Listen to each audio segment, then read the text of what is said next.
நிதி ஆயோக்ல இந்த sustainable development goals தொடர்பான அறிக்கையில வந்து தமிழ்நாடு வந்து எந்தெந்த துறைகள்ல வந்து சிறப்பிடம் பெற்றிருக்கு? 2019, 2020 அதாவது நீங்க பார்த்தீங்கன்னா, அதிமுக ஆட்சி வந்து 2011லேருந்து இருக்காங்க. அப்ப 2019, 20ல வந்து முதல் அறிக்கை வரும்போது, தமிழ்நாடு வந்து 66 பொசிஷன்ல இருந்தாங்க. பிறகு திராவிட முன்னேற்றக் கழகம், திராவிட மாடல் அரசு வந்து ஆட்சி பொறுப்பேற்றதுக்கு அப்புறம் 2021, இப்ப 2023லேருந்து 2024. ஸோ 10 வருஷம் அதிமுக ஆட்சி காலத்துல 61 இருந்தது. இப்ப 3 வருஷம் திராவிட முன்னேற்றக் கழகம் ஆட்சி காலத்துல 66 புள்ளியிலேருந்து 78 புள்ளியில வந்து நிக்கிறாங்க.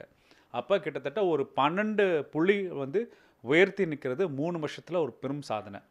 இந்த புள்ளிகள் வந்து எதோட புள்ளிகள் பார்த்தீங்கன்னா, கல்வி, நிர்வாகம், சுற்றுச்சூழல் பாதுகாப்பு, மருத்துவத்துறை என்று பல்வேறு அமைப்பு ஒரு 16 இண்டிகேட்டர்ஸ் கொடுத்துருக்காங்க. இதில் வந்து ஒரு இண்டிகேட்டர்ஸ்லையும் ஒரு துறையிலும் அந்த அரசு எப்படி பெர்ஃபார்ம் பண்ணியிருக்குன்னு ஒரு ரேங்க் சிஸ்டம் கொடுத்து வரையறுக்கிறாங்க. அப்போ தமிழ்நாடு வந்து ஃப்ரண்ட் ரன்னர், அப்படியாவது டாப் மோஸ்ட் ரேங்க்கில் கிட்டத்தட்ட 16 அளவுக்குள்ள 15 அளவுக்குள்ள வந்து நம்ம ஃப்ரண்ட் ரன்னராக இருக்கிறோம். இதுல மிகவும் முக்கியமாக கூறணும்னா வறுமை ஒழிப்பு திட்டங்களையும் இந்த காலநிலை மாற்றத்தை எதிர்கொள்ளும் திட்டங்களையும் தமிழ்நாடு அரசு வந்து சிறப்பாக செயல்படுத்தின்னு சொன்னாங்க. இந்த சாதனையை நீங்க எப்படி பார்க்குறீங்க? கல்வியை வந்து மேம்பாடு பண்ணுறதுக்கான வழிமுறைகள் பண்ணிகிட்ருக்கோம். கல்வி மட்டும் இல்லை, உயர்கல்வியிலையும் நம்ம வந்து சீர்திருத்தங்கள் நடவடிக்கைகள் கொண்டு வந்துட்டுருக்கோம். இதெல்லாமே ஒருங்கிணைந்து பார்க்கும்போது தான் பார்த்தீங்கன்னா, வறுமை ஒழிப்பு வந்து ஒரு மல்டி டைமென்ஷனல் ப்ராவர்ட்டி. அப்போ மல்டி டைமென்ஷனல் ப்ராப்பர்ட்டினா வெறும் வந்து ஒரு நாளைக்கு எவ்வளோ உணவோட கேலரி கவுண்ட் மட்டும் பண்ணாமல், அந்த மகிழ்ச்சியோட தன்மை, என்ன மாதிரியான உணவு உட்கொள்கிறாங்க, என்ன மாதிரி காற்றை சுவாசிக்கிறாங்க, அவங்களோட வீடோட அளவுக்குள் எப்படி இருக்குது, அவங்க மருத்துவத்துறைக்கு எப்படி போகிறதுக்கான ஆக்சசிபிலிட்டி எப்படி இருக்குது, எல்லாம் என்ற மல்டி டைமென்ஷனல் இண்டெக்ஸ் பார்த்து தமிழ்நாட்டில் வந்து வறுமை கோட்டு கீழே உள்ளவர்கள் 2.2% தான் இருக்காங்க. இப்போ இது ஒரு பெரும் சாதனை வறுமை ஒழிப்பு திட்டத்தில். அந்த 2.2% கூட முழுமையாக தீர்க்கத்து பண்ணுறது தான் தாய்மலர் திட்டத்தை வந்து நம்ம தமிழ்நாட்டு முதல்வர் வந்து இப்போ வந்து அறிவிச்சிருக்காங்க. இது ஒன்று. காலநிலைக்கான ஒரு தொலைநோக்கு கொள்கையோடு தான் தமிழ்நாட்டு அரசு வந்து தமிழ்நாட்டு முதல்வர் வழிகாட்டுதல் வந்து செயல்பட்டு கொண்டு இருக்கிறது.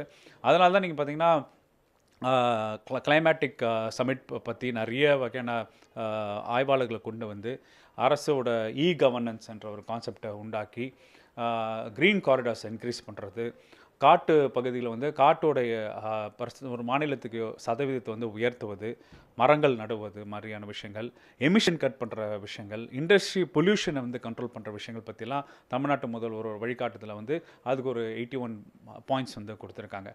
இது மட்டும் இல்லைன்னா, நீதி ஆயோக் வந்து 2 விஷயம் ஒன்று பண்ணியிருக்காங்க. அது வந்து அவங்க திருத்தி கொள்ளணும். என்னென்னா, அவங்க என்ன பண்ணியிருக்காங்கன்னா, தமிழ்நாடு ஒரு பெரிய மாநிலம், கிட்டத்தட்ட ஒரு 8 கோடி ஜனத்தொகை உள்ள மாநிலம். இது வந்து பார்த்தீங்கன்னா, எதோட கிளப் பண்ணுறாங்கன்னா, சிறிய மாநிலங்கள், யூனியன் பிரதேசங்களாக இருக்கிற மாநிலத்தோடு இதை சேர்த்துடுறாங்க. அப்போ நீதி ஆயோக் வந்து இந்த தரவரிசைகள் என்ன பண்ணணும்னா, பெரிய மாநிலங்கள், சிறிய மாநிலங்கள் என்று வகைப்படுத்த வேணும். அப்போ சிறிய மாநிலம் பார்த்தீங்கன்னா, தமிழ்நாடுக்கு மேலே இருக்கிறது பார்த்தீங்கன்னா கேரளா, அதுக்கு மேலே இருக்க உத்தராச்சந்த். இது தமிழ்நாடோட கால் பகுதி கூட வராது. அது ஜனத்தொகை அடிப்படையிலும் சரி, ஏரியா ஸ்பெசிஃபிக் ஸ்கொயர் மீட்டர்ஸ் கணக்கிலும் சரி. அப்போ பிகர் ஸ்டேட்ஸ் நம்ம தமிழ்நாடு எதோட கம்பேர் பண்ணோம்? மகாராஷ்டிரா, குஜராத், மத்திய பிரதேஷ், உத்தரப்பிரதேஷ், கர்நாடகா, இந்த மாதிரி மாநிலத்தோடு தான் கம்பேர் பண்ண முடியும். அப்போ அந்த மாநிலத்தை கம்பேர் பண்ணும்போது தமிழ்நாடு தான் நம்பர் 1 ஸ்டேட்டாக இருக்குது. ஸ்மாலர் ஸ்டேட் இண்டஸ்ட்ரீஸ் தனியாக கொடுக்கணும். இது நீதி ஆயோக் திருத்திக் கொள்ளணும். ரெண்டாவது விஷயம் என்ன நீதி ஆயோக் பண்ணுறாங்கன்னா, வேக்சின் கவரேஜ். இப்போ பார்த்தீங்கன்னா, வேக்சின் கவரேஜில் வந்து எஸ்டிமேட்டட் பர்த் ரேட் அடிப்படையில் வந்து வேக்சின் கவரேஜ் வந்து 85% தமிழ்நாடு கொடுத்துருக்காங்க. ஆனால் தமிழ்நாட்டிலோட தரவர் டேட்டா வந்து பார்த்தீங்கன்னா, ஆக்சுவல் பர்த் ரேட்டோட கவர் பண்ணி எவ்வளோ தூரம் குழந்தைங்க தடுப்பூசி போட்டிருக்காங்கன்னா 97%. இதை திருத்த சொல்லி நம்மளோட டைரக்டர் ஆஃப் பப்ளிக் ஹெல்த் ரிப்பீட்டடாக வந்து நீதி ஆயோக் லெட்டர் எழுதிட்டே இருக்காங்க. அதையும் மாற்றிக்கொள்ளணும். இது ரெண்டுத்தையும் திருத்தங்கள் கொண்டு வந்தால் தமிழ்நாடு எல்லா இண்டஸ்ட்ரீஸ்லையும் அது நம்பர் 1 ஸ்டேட்டாக இருக்கும். இந்த நிதி ஆயோக் தரவரிசையில் சுகாதாரத்துறையில் தமிழ்நாடு எந்தெந்த லெவல் இருக்குது, அதனோட மதிப்பெண்களும் எப்படி இருக்குது சார்? இல்லை, அடிப்படையில் பார்த்தீங்கன்னா, தமிழ்நாடோட சமூக நீதி கொள்கை வந்து ரொம்ப வலிமையாக இருக்கனால தான் சுகாதாரத்துறையில் வந்து கல்வியிலும் சரி, மருத்துவ சேவையிலும் சரி, அது ஒரு ஏந்த வளர்ச்சியை வந்து நம்ம எட்டியிருக்கோம்.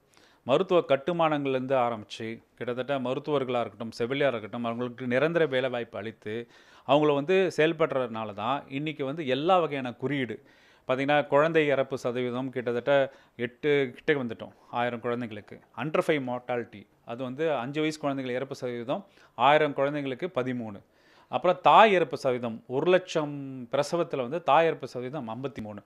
இதெல்லாம் வளர்ந்த நாடுகளுக்கு அளவுக்கோனான அறிகுறிகளுக்கு தான். ஒரு வளர்ந்த நாடுகள் எப்படி, ஐரோப்பிய நாடுகள் எப்படி இருக்கோ அது மாதிரி இண்டஸ்ட்ரிஸ். இப்போ நீங்கள் பார்த்தீங்கன்னா பிற மாநிலங்கள், இப்போ உத்தரப்பிரதேஷ், மத்திய பிரதேஷ் போன்ற மாநிலங்கள்லாம் இந்த குறியீடுகள் ஆப்பிரிக்க நாடுகளுக்கு சமமாக இருக்குது. நம்மளோட குறியீடுகள் ஐரோப்பிய நாடுகளுக்கு சமமாக இருக்குது, வளர்ந்த நாடுகளுக்கு சமமாக இருக்குது. அப்போ தமிழ்நாட்டோட இன்க்ளூசிவ் ஏந்த வளர்ச்சி, திராவிட தன்மையோட அரசாட்சி முறைகள் தான் இதுக்கு ஒரு நிலையான காரணத்துக்கான வாய்ப்பு. உடனுக்குடன் செய்திகளை தெரிந்து கொள்ள சன் நியூஸ் பெல் ஐகானை கிளிக் பண்ணுங்க.